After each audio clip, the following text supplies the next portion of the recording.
പറ്റിക്കുവാൻ ഇത്ര എളുപ്പമാണോ? സൗജന്യത്തിനും ഓഫറിനും പുറകെ ഓടുന്ന മലയാളികൾ വഞ്ചിക്കപ്പെട്ടുകൊണ്ടേയിരിക്കും. പകുതി വില തട്ടിപ്പിലും സംഭവിച്ചത് അതാണ്. സൗമ്യ തയ്യാറാക്കിയ റിപ്പോർട്ടിലേക്ക്.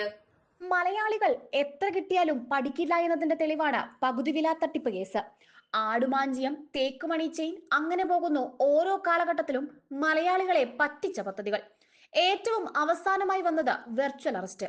അത് അന്താരാഷ്ട്ര ലെവലിലുള്ള തട്ടിപ്പാണെങ്കിൽ ഇപ്പോൾ നടന്നത് പാതിവില തട്ടിപ്പ്.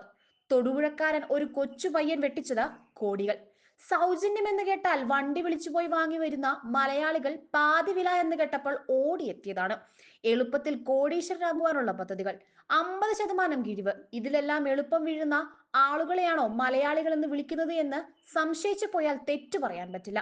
ലോകത്ത് മറ്റേത് നാട്ടുകാരേക്കാൾ ബുദ്ധിയും വിവരവും വിദ്യാഭ്യാസവും ഉണ്ടെന്ന് സ്വയം അഹങ്കരിക്കുന്ന മലയാളിയെ ഏത് വിധേനയും പറ്റിക്കാമെന്നത് ഒരു നഗ്ന സത്യമാണ്. ഒന്ന് കഴിയുമ്പോൾ മറ്റൊന്ന്, പദ്ധതികളുടെ പേര് മാത്രമാണ് മാറുന്നുള്ളൂ. പറ്റിക്കപ്പെടുന്ന ആളുകൾക്ക് യാതൊരു മാറ്റവുമില്ല.